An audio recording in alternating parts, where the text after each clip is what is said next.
क्या आपने कभी सुना है एक ऐसी राजकुमारी की कहानी जिसने मुगल सम्राट औरंगजेब जैसे क्रूर बादशाह को जूती यानी चप्पल से पिटवाया? क्या ये सिर्फ एक लोक कथा है या इतिहास की गहराई में छुपा एक असली प्रसंग? आज हम जानेंगे राजकुमारी चारुमती की वो कहानी जो न केवल साहस का प्रतीक है बल्कि भारतीय स्त्री शक्ति का एक अमिट उदाहरण भी है, जिसे मुगल दरबारों ने दबा दिया पर बुंदेलखंड की हवाओं और लोकगीतों ने आज तक जिंदा रखा है। तो आज हम आपको ले चलते हैं उस वीरांगना की कहानी में जिसने नारी शक्ति की परिभाषा बदल दी। राजकुमारी चारुमती का जन्म बुंदेलखंड के गढ़मंडला राज्य में राजा वीर सिंह और रानी कुसुमावती के घर हुआ था। ये बच्ची नहीं, साक्षात दुर्गा है। ये राजा का कथन लोक गाथाओं में प्रसिद्ध है। बचपन से ही वह असाधारण थी, सुंदरता, बुद्धिमत्ता और साहस का अद्भुत संगम। मात्र 7 साल की उम्र में उसने एक अफगान हमलावर को गुलेल से घायल कर महल के सामने बंदी बना दिया था। चारुमती को युद्ध, राजनीति, शास्त्र और शस्त्र सभी की शिक्षा दी गई। उन्होंने दर्शन, आयुर्वेद, तंत्र विद्या और राजनीति में गहरी रुचि ली।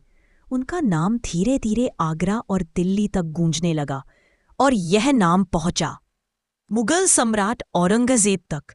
औरंगजेब के दिमाग में सिर्फ 2 शब्द चलते थे, सत्ता और इस्लामी कट्टरता। 1670 में उसने बुंदेलखंड की रियासतों को झुकाने का आदेश जारी किया। औरंगजेब ने सोचा, क्यों ना चारुमती को अपनी बेगम बनाकर बुंदेलखंड को बिना युद्ध जीता जाए। सोने की थाली में हार, संदेश और विवाह प्रस्ताव भेजा गया, लेकिन उसे क्या पता था कि यह राजकुमारी चुपचाप झुकने वालों में से नहीं थी। चारुमती ने उस प्रस्ताव को अपमान माना। उन्होंने वही सोने की थाली ली, उसमें अपनी झूठी चप्पल रखी और दूत से कहा, औरंगजेब से कह देना नारी कोई वस्तु नहीं होती और उसका सम्मान बिकाऊ नहीं होता। यह सुनकर औरंगजेब तिलमिला उठा। उसने 3000 मुगल सैनिकों की टुकड़ी भेजी, लेकिन उधर चारुमती युद्ध के लिए तैयार थी। उन्होंने महिलाओं की सेना बनाई, चारु शक्ति वाहिनी। हर महिला को युद्ध कौशल सिखाया गया, तलवार, धनुष, गुप्त संदेश, विषकन्या विद्या तक। चारुमती ने गोरिल्ला रणनीति अपनाई। जंगलों में छिपकर हमले करना, दुश्मन की रसद काटना और रात के समय अचानक हमला करना, यही उनकी नीति थी।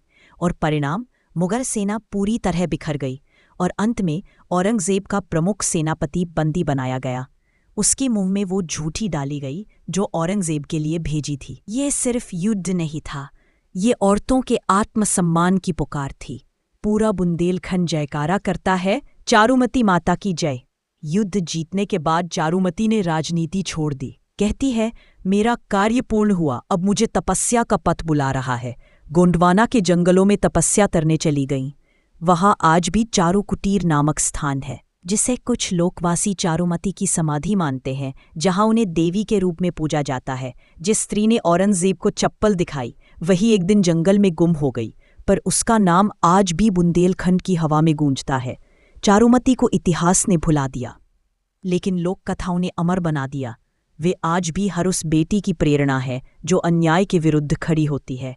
ये कहानी बताती है कि एक चप्पल में भी इतनी ताकत होती है कि वो एक सम्राट की अहंकार की दीवार तोड़ दे। अगर आप चाहते हैं कि चारुमती जैसी वीर नारियों की कहानियां और लोग जानें, तो इस वीडियो को लाइक करें, शेयर करें और कमेंट करें जय चारुमती। और हाँ, हमारे चैनल को सब्सक्राइब करना ना भूलें।